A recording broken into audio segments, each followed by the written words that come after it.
All right, ladies and gentlemen, I welcome you to America Talks Live. And as the name indicates, we are live from our New York City studios.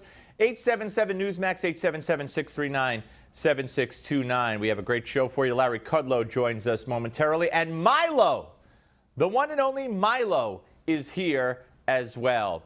But first, I want to take you back to the news. And September 20th of this year, CharlotteMecklenburg police officer Brentley Vinson shot and killed Keith Lamont Scott, 43 years old, as Scott sat in his SUV after ignoring orders to drop a gun.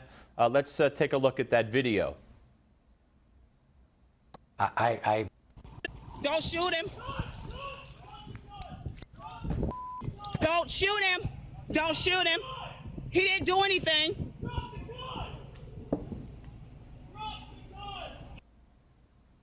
Okay, well, today the district attorney in Charlotte-Mecklenburg gave a meticulous, detailed account of the investigation and came to the conclusion, rightfully so in my view, that the officer acted in self-defense. No criminal charges are to be brought against the police officer. Naturally, the family is saying that they're going to file civil charges, possibly, blah, blah, blah, blah, blah, but the police acted under the law. All right, let us move on. Last night, here in our great city of New York, there was a dinner that took place between Reince Priebus, Donald Trump, and Mitt Romney. And it was at Jean-Georges, don't you know? And when it was over, Mitt Romney said this. I happen to think that America's best days are ahead of us. I think you're going to see America continue to lead the world in this century.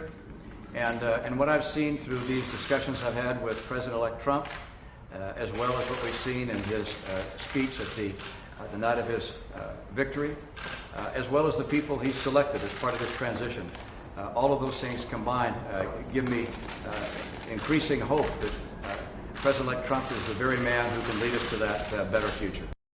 It certainly wasn't an apology.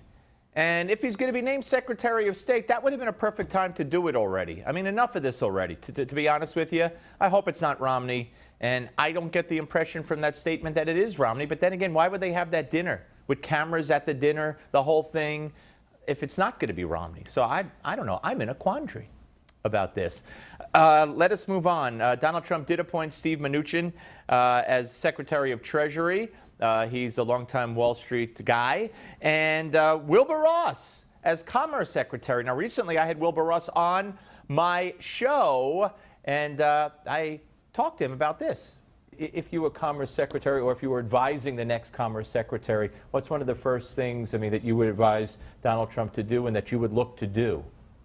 Well, we have to change the culture of all of the government departments. They've got to become a pro-business culture. They're not right now and haven't been for quite a little while. So it's very, very important to make the culture change, because there's one thing, change the people at the top. It's the sergeants who run the army, not just the generals. So we have to make a culture change in the administration. That's what he intends to do. Commerce Secretary select Wilbur Ross. Now, all the brouhaha yesterday, Donald Trump tweeting out in response to what's going on colleges around the country, that if you burn the American flag, you should possibly lose citizenship and get a year in jail and a fine. And the media went nuts. Oh, the Constitution, oh my gosh. Watch this. Burning a flag, to me, is also despicable. And I believe that there is no denying, when we talk about our flag, Americans' emotions run deep. And we know that when we look at the flag and it's deliberately, maliciously destroyed, that is an intimidating experience in many instances. Yes, that was Senator Hillary Clinton proposing the Flag Protection Act in 2005. The Flag Protection Act of 2005. Let me put up what the penalty would be for burning the flag under Hillary Clinton's proposal as U.S. Senator.